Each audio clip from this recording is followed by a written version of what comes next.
Waalaikumsalam warahmatullahi wabarakatuh. Kita ketemu lagi hari ini melanjutkan kegiatan kita, yaitu kegiatan unit percontohan pelestarian sumber daya alam atau UP-UPSA ya, yang diselenggarakan oleh BPDAS, Balai Pengelolaan Daerah Aliran Sungai Wai Seputi Wai Sekampung ya. Nah, ini yang dilaksanakan di Gapoktan Laksana Jaya pada tahun 2023. Nah, pada hari ini kita akan melaksanakan pembuatan konservasi tanah. Nah, konservasi tanah ini Bapak Ibu sekalian itu dibagi menjadi dua metode, yaitu metode vegetatif ya, dan metode mekanik atau sipil teknis. Nah, apa yang dimaksud dengan konservasi? Konservasi adalah upaya mengembalikan tanah atau lahan kritis menjadi berfungsi kembali, sehingga tanah tersebut menjadi optimal, sehingga tanah ini akan kembali subur dan tanaman ini akan kembali menghasilkan. Karena selama ini lahan-lahan kritis seperti ini adalah akibat daripada tidak ada upaya konservasi. Pada kelerengan seperti ini, kalau tidak ada upaya konservasi, maka ketika hujan akan terjadi erosi. Nah, air hujan yang jatuh dari langit tidak tertahan, sehingga dia lari ya, namanya ada aliran air permukaan atau run up ya, sehingga dia akan membawa tanah dan sersa-sersa sehingga tidak tersisa. Nah, lama kelamaan terus hujan turun ya, ini akan lama-lama ini akan semakin kritis, sehingga tanah yang bagian atas atau topsoil ya, topsoil itu akan hilang. Yang tersisa adalah tanah subsoil atau tanah lapisan bawah. Nah, tanah lapisan bawah ini kalau udah muncul, karena dia tuh banyak mengandung zat besi atau Fe, sehingga ketika tanaman itu ditanam di situ, itu tidak ada unsur haranya, sehingga tanaman itu akan kerdil karena keracunan oleh Fe. Nah, sedangkan tanah yang humus yang dibutuhkan oleh tanaman ya, itu hilang gitu kan. Jadi tanah lapisan atas itu atau dikatakan topsoil itu akan hilang. Nah, lapisan tanah atas itu adalah tanah yang mengandung banyak unsur hara. Nah, itu sedangkan tanaman itu yang dibutuhkan oleh tanaman, yaitu unsur hara atau kesuburan tanah. Kalau tidak ada ya, ini contohnya kopi-kopi kita ini akan kerdil. Nah, sehingga untuk mengembalikan ini kita perlu banyak dana, biaya, waktu, terutama mungkin pupuk ya. Nah, kalau pupuk pun kita kasihkan pupuk kimia, ketika datang hujan, kalau tidak ada konservasi tetap akan hilang ke bawah air lagi. Nah, apa yang terjadi ya begini, setiap tahun kita walaupun udah dipupuk ya tetap akan tidak ada perubahan. Akibatnya apa? Karena pupuk yang ada di atas ini hilang lagi gitu kan. Nah, makanya pada hari ini kita coba gimana kita mengembalikan atau upaya kita supaya tanah yang ada ini tetap stabil ya. Tanah yang masih tersisa topsoilnya akan kita cegah atau kita pertahankan sehingga tidak erosi lagi. Nah, terus tanah-tanah yang udah kritis ini kita kembalikan kesuburannya dengan cara apa? Nah, dengan metode mekanik atau kita metode sipil teknis ya.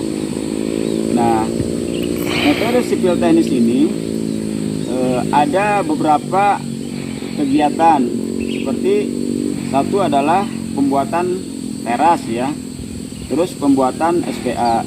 Nah, kalau pembuatan teras ini, teras dibagi beberapa macam ya, atau beberapa jenis, yaitu pertama teras bulut, kedua teras bangku, ketiga teras kredit, ada teras individu, atau nanti ada rorak atau lubang angin.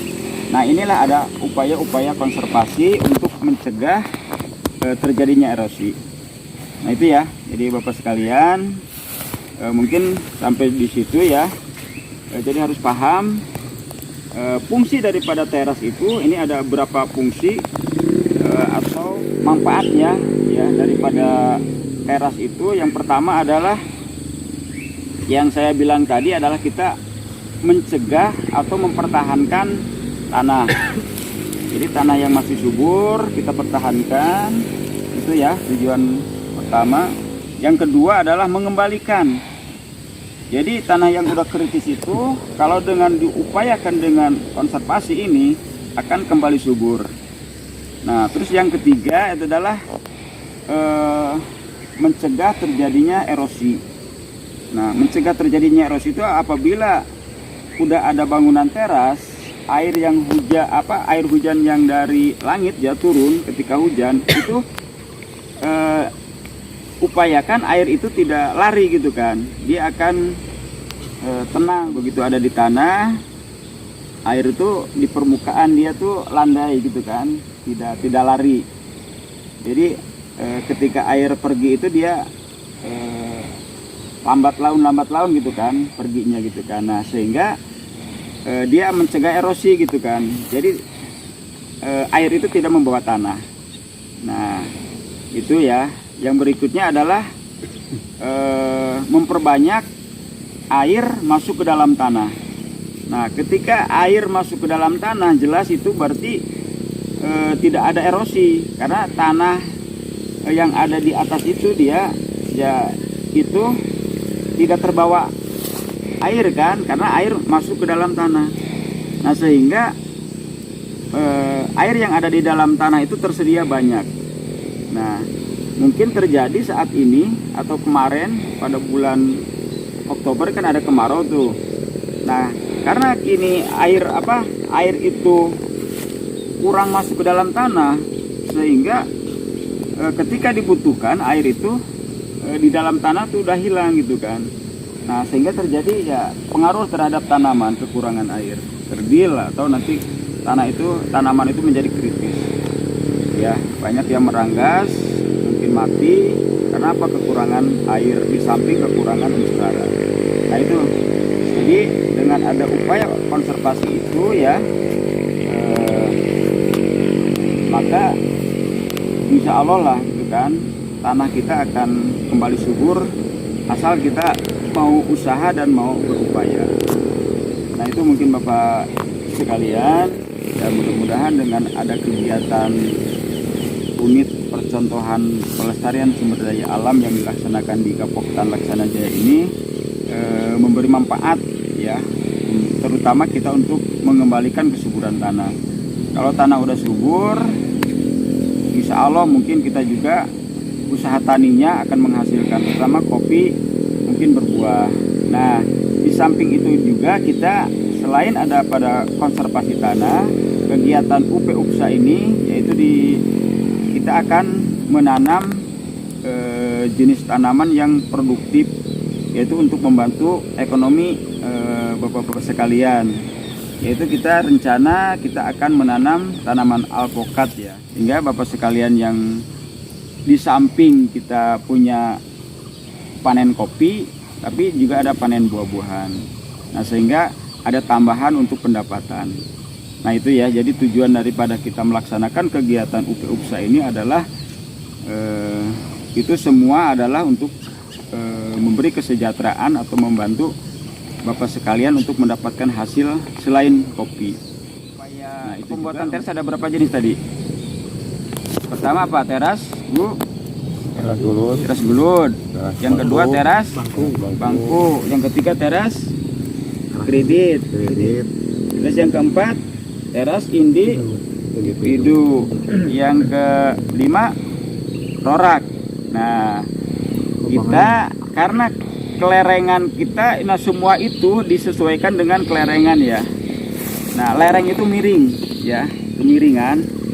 Kalau kita landai ya, tanahnya itu kemiringannya 0 sampai 10 derajat ya, itu kita upayakan teras gelut karena dia landai ya, atau datar ya. Nah, kalau yang seperti ini miring ya, ini kemiringannya kita ukur ya. Ada berapa alat yang untuk mengukur kemiringan. Yang praktis itu adalah klinometer ya, atau apnea level ya bisa, atau kita menggunakan water pass ya, kita akan menghitung beda tingginya. Nah, jadi akan ketemu kemiringan lereng ya, atau slope ya namanya. Slope itu kemiringan lereng ya. Nah, kalau kita ini kelerengannya di antara 20 sampai 30 derajat. Nah, ada yang bisa dilakukan itu adalah pembuatan teras bangku. Nah, itu tergantung kepada kemauan kita. Mau teras bangku, teras kredit, dan rorak gitu ya. Tergantung kita kemauan dan kemampuan tenaga dan biaya. Nah, cuman yang paling bagus, yang paling sempurna itu adalah teras bangku. Kenapa dikatakan sempurna? Karena di situ ada lengkap ya, ada bidang olahnya, terus ada SPA-nya, saluran pembuangan air, terus juga di situ ada tanaman penguat teras. Nah, makanya dikatakan sempurna. Karena di situ tuh bisa kita berupaya untuk budidaya tanaman semusim, palawija, tanaman tahunan, kan buah-buahan. Terus di situ kan di bibir-bibir teras itu akan kita tanami rumput. Ya, di samping rumput itu untuk menahan teras ya, memperkuat tanah ya, dengan akar-akarnya itu akan menahan erosi. Itu juga kita ada manfaatnya, yaitu untuk hijauan ternak atau untuk pakan ternak. Nah, jadi lengkaplah dikatakan teras bangku itu adalah teras yang sempurna karena lengkap. Nah, beda dengan teras gelut, kita hanya di dataran itu kita gelut-gelut aja ya, sama aja fungsinya untuk menahan erosi dan mempercepat atau memperbanyak air masuk ke dalam tanah. Nah, terus teras kredit. Nah, teras kredit mungkin ada contohnya nih. Teras kredit itu misalnya kita secara tidak langsung ya membuat kayak bambu itu dipalang-palang tuh ya, bambu dipalang-palang itu lama-lama dia akan nimbun sendiri, tertahan. Nah, kalau tinggi penahannya itu dia secara alamiah akan membentuk teras gitu kan. Jadi serasa-serasa tanah itu akan tertahan oleh bambu itu, atau nanti bisa sama rumput. Rumput aja dulu gitu kan, tanam. Nah, nanti juga akan begitu. Terus pakai batu, bisa juga batu dijejer gitu kan, tapi harus dikontur dulu gitu. Nah, lama kelamaan dia akan membentuk teras gitu kan. Nah, cuman perlu waktu gitu kan, ya mungkin 3 tahun 4 tahun barulah terbentuk gitu kan. Nah, kalau teras individu, yaitu mungkin udah kita pilih kelerengannya itu yang udah di atas 35 derajat ya, atau 40 derajat. Nah, itu barulah kita buat teras di masing-masing tanaman. Mungkin 1 meter persegi. Nah, itu nanti satu tanaman itu satu teras, satu tanaman satu teras, itu namanya teras individu. Nah, ada lagi rorak ya. Rorak itu sama, untuk fungsinya untuk mencegah erosi juga ada fungsinya. Nah, cuman kita membentuk membuat lubang, atau mungkin masyarakat di sini dikatakan lubang angin lah. Udah pada tuh kalau dikatakan udah lubang angin, oh ini bentuknya ada yang semeter, dalamnya ada yang setengah meter, panjangnya 2 meter. Nah, itu namanya rorak. Sama fungsinya adalah satu untuk mencegah erosi, memperbanyak air masuk ke dalam tanah, dan juga serasa masuk di situ akan busuk dan nanti akan jadi humus atau jadi kompos. Nah itu, jadi itu upaya-upaya konservasi ya. Nah kalau udah kemiringannya di atas 45 derajat ya, 45 derajat itu sama dengan 100% ya, karena ada untuk menghitung kemiringan itu ada yang pakai derajat, ada yang pakai persen. Nah kalau kemiringannya itu dikatakan derajat ya, misalnya 15 derajat ya, 15 derajat itu sama dengan kalau dipersenkan itu sekitar 26,73%. Nah itu ya, jadi kalau 30 derajat itu sama dengan 57,7% ya. Nah kalau 45 derajat itu sama dengan 100%. Jadi tergantung kita nanti mau pakai persen atau pakai derajat.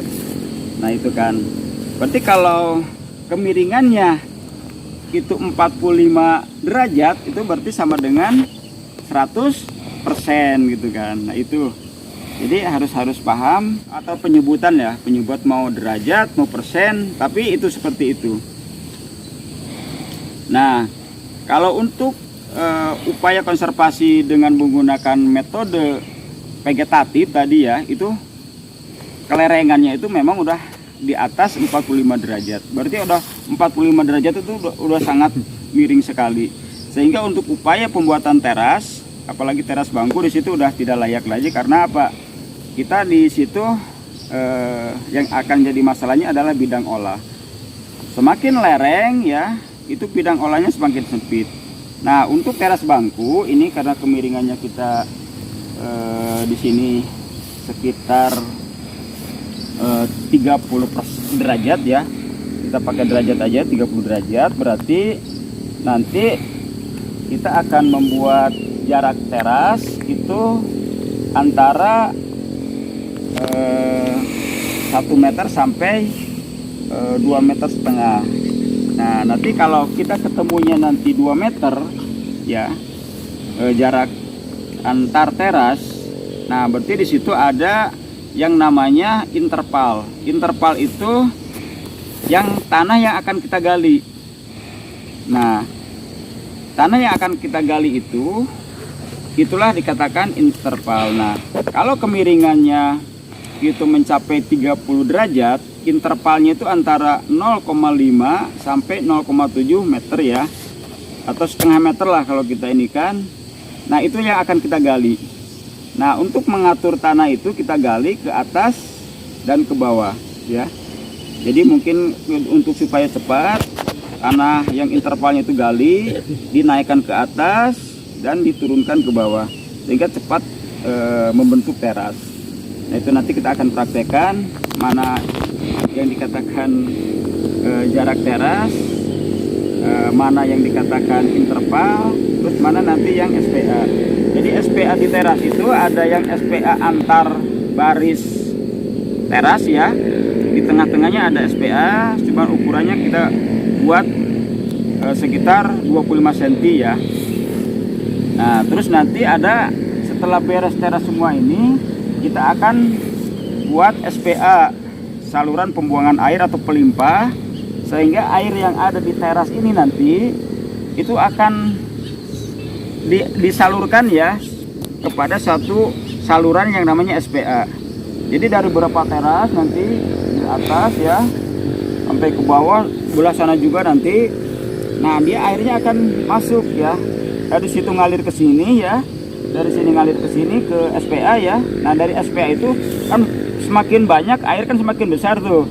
Nah makanya dibuatlah SPA, sehingga air itu begitu pergi pun dia itu nanti diatur juga. Jadi dia akan landai ya, turun landai, akhirnya sampai ke bawah itu air itu nggak cepat gitu. Jadi run up nggak ada, kecepatan air itu kita putus gitu kan dengan membuat SPA tadi. Nah itu Pak ya. Jadi banyak sekali kegiatan kita ini. Saya minta tolong ke Bapak sekalian, sukseskanlah program UPSA ini yang ada di Gapoktan Laksana Jaya itu, karena kita ditarget tahun ini kita harus selesai Desember ya. mudah-mudahan 25 Desember atau tanggal 20 Desember ini udah selesai. Nah, saya minta kekompakan Bapak sekalian ini untuk melaksanakan kegiatan ini. Dan ini juga kita yang untuk sipil teknis ini tidak semua sipil teknis. Kita ada kegiatan opsi ini luasnya adalah 10 hektar ya Pak Darman 10 ya. hektar ya. Nah 10 hektar. Nah dibagi menjadi beberapa kegiatan. Pertama adalah kegiatan konservasi, pembuatan SPA, terus pembuatan gubuk kerja. Nah itu jadi kegiatan kita ini cukup singkat ya. Dan ini juga kami minta kepada sekalian yang memang udah bisa bekerja terus bekerja sesuai dengan yang diarahkan. Mana yang harus kita teras, mana yang kita harus lubang tanam. Nah, untuk lubang tanam diupayakan nanti ya ukurannya itu 50 kali 50. Nah, karena ini bantuan bibitnya yang akan diterima oleh masyarakat itu adalah 200 batang per hektar. Nah, kalau kita di rata-ratakan jarak tanamnya supaya masuk 200 batang berarti 7 kali 7 meter ya. Nah atau nanti kita sesuaikan dengan kondisi kebun kita. Kalau memang di situ udah ada banyak tanaman, kita cari sela-sela yang memang tidak rapat.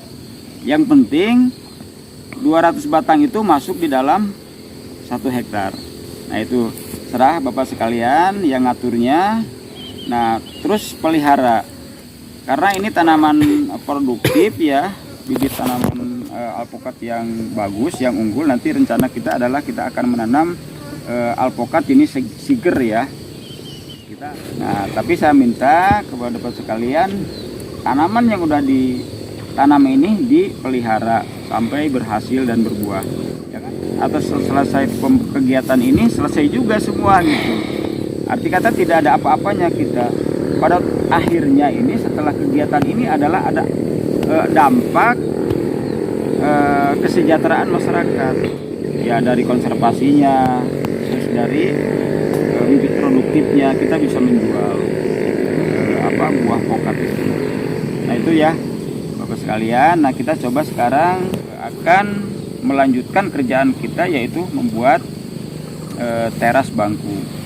Nah, ya atau Bapak sekalian mungkin ada yang kurang paham, mau bertanya silahkan. Kang Darman apa ada pertanyaan atau Ketua Pak Agus?